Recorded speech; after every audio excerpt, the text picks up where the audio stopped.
A terceira etapa, de acordo com as 4 etapas do discipulado, nós temos a pescaria, nós existimos para alcançar os perdidos, que é constituída de 2 ferramentas, pré-evangelismo e evangelismo.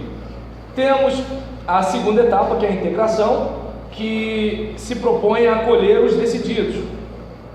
E a terceira etapa, que é o treinamento. Nós existimos para acompanhar os discípulos.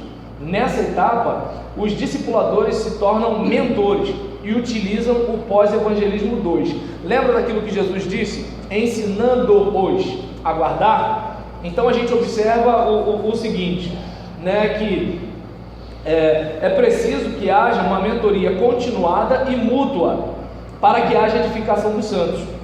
E aí todo cristão ele precisa ser acompanhado, todo cristão precisa crescer.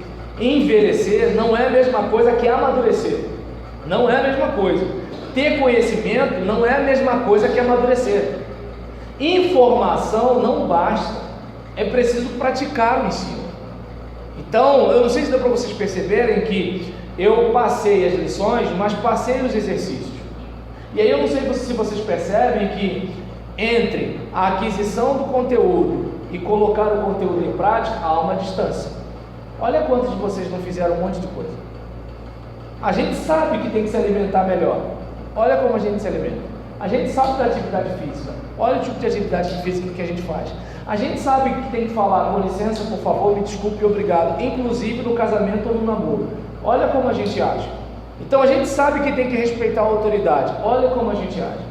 A gente sabe que tem que olhar para os 2 lados antes de atravessar a rua. Olha o que a gente faz.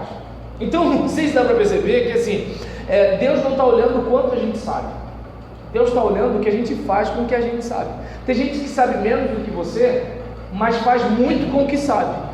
E tem gente que sabe mais do que você e faz menos do que você faz. Então é importante a gente perceber que muitos realizadores, eles não são realizadores porque eles são melhores do que nós. É simplesmente porque eles realizam, enquanto nós teorizamos. A gente bota a mão nas cadeiras, ó, isso aqui não está bem feito, isso aqui não sei o que lá. Mas quando a gente está fazendo isso, o outro está fazendo. Ele está sendo criticado, mas está fazendo. Ah, mas onde já se viu isso?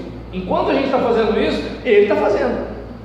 Então é importante a gente ter essa ideia. Por exemplo, se eu fosse observar todos os meus críticos, eu não estaria no meu segundo livro. Se eu fosse olhar todos os meus críticos, eu não estaria no meu canal no YouTube. Se eu fosse olhar todos os meus críticos, eu não ia aceitar escrever para a Palavra e Vida no ano passado e escrever para a Diário de Ação esse ano. Por quê? Porque eu ia ouvir os críticos e ia pensar assim: eu sou um Zé Ninguém, eu não tenho condição nenhuma, eu sou não sei o que lá, tem fulano que é melhor do que eu. Tá, mas tem fulano que é melhor do que você, que não vai pregar na praça e você vai. Que nem quando falavam mal dos pregadores do trem. Eu falava assim: desculpa, eu acho que nenhum de nós pode falar deles. Porque se tem gente sem qualificação lá, é porque quem tem qualificação não foi. E Deus está usando quem está indo. Então eu acho que é o seguinte: em vez de eu criticar o cara que está falando a bobeira, eu tenho que me criticar porque ele só está falando bobeira, porque eu que sei muito, estou aqui no ar-condicionado falando trivialidade, enquanto ele está lá pregando o evangelho, que ele pode de repente não ter profundidade, mas ele está fazendo o que ele sabe com o que ele aprendeu. E eu que tenho teologia, que tem não sei o que tem não sei o que lá e tal, e estou aí em disputazinha besta de WhatsApp, ou estou discutindo besteiras em assembleia de igreja. Entende? Então é importante isso. É importante a gente ter a seguinte ideia, né, de que a gente precisa ensinar o indivíduo a guardar, a gente precisa praticar o ensino, a gente precisa viver o ensino. Por isso, né, oriente o seu irmão para que ele seja semelhante a Jesus. Você não tem que formar o cara para ser mais um membro de igreja, mais um membro a exigir os seus direitos no estatuto. Você tem que ajudar esse cara. É o seguinte: olha, a gente está seguindo Jesus, o final é céu, mas o caminho é carregar a cruz. Tem bofetada, tem calúnia, tem xingamento, tem açoite, tem descrença, tem traição. O caminho é apertado, a porta é estreita. Agora não dá para a gente falar isso. Por quê? Os crentes não suportam você não dar um bom dia. E às vezes você não deu bom dia, não foi nem por mal, você estava com a cabeça pensando em dívida. Aí tu está andando igual um desesperado. Então observa bem o seguinte, como é que eu posso dizer? É importante a gente ajudar essa pessoa que, olha, precisamos ser semelhantes a Jesus. Tá, mas eu não vejo Jesus. Olha para mim, eu estou seguindo Jesus. Até uma hora que ele vai começar a crescer na fé e falar assim, tá, mas Jesus não falava isso que você falou não. Né, falando, é verdade.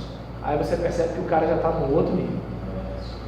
Entendeu? Ele já está no outro nível. Agora, se você só ensina o cara a ser crente, ele fecha contigo na podridão. Ele aprende a ser sepulcro caiado. Ele aprende a bancar o coitadinho com os outros, em vez de dizer por que as coisas estão acontecendo. Já viu aquela situação quando você vai orientar um casal? Parece que o marido não presta, a mulher é um anjo. Parece que a mulher não presta, o marido é um anjo. Quando você bota os dois, conversa com os dois, aí você pega o fio da meada. Quem já conversou com um casal sabe do que eu estou dizendo. Entendeu? Então, por exemplo, minha mãe é isso, meu filho é aquilo. Quando você senta com pais e filhos, aí você percebe que assim, essa mãe aí vou falar, hein? Aí esse filho vou te contar, hein? E todo mundo na igreja. Entende? Agora, quando a gente, por exemplo, pega o caminho do discipulado, o discípulo chega para o discipulador, troca uma ideia. Se ele realmente é um cara que quer imitar Jesus, verdade, cara, vem mole. Ora por mim, eu preciso melhorar nessa praia aí. Só dele fazer isso, ele já mostrou para o cara o seguinte: não coloque máscaras. Mata no peito sua responsabilidade, assume sua culpa e se conserte. Fala. Eu falo muito isso com meu filho, né? A gente é louvor da igreja e desde pequeno a gente ensinou ele sobre louvores, sobre adoração, e ele criou um negócio que ele percebe, ele sabe quais são as músicas que agradam a Deus e as músicas que desagradam. Entendi. Isso é muito curioso para o meu filho. E um dia eu me peguei. Você cantou um negócio que não agradava a Deus. E a gente pegou uma frase: filho, essa música é de Deus? Essa música agrada a Deus? E aí, não agrada. E parava. Aí um dia eu cantava, eu olhei, ele falou: mas essa música é de Deus? Ai! Não é, filho, você tá certo. Meu papai. Isso aí.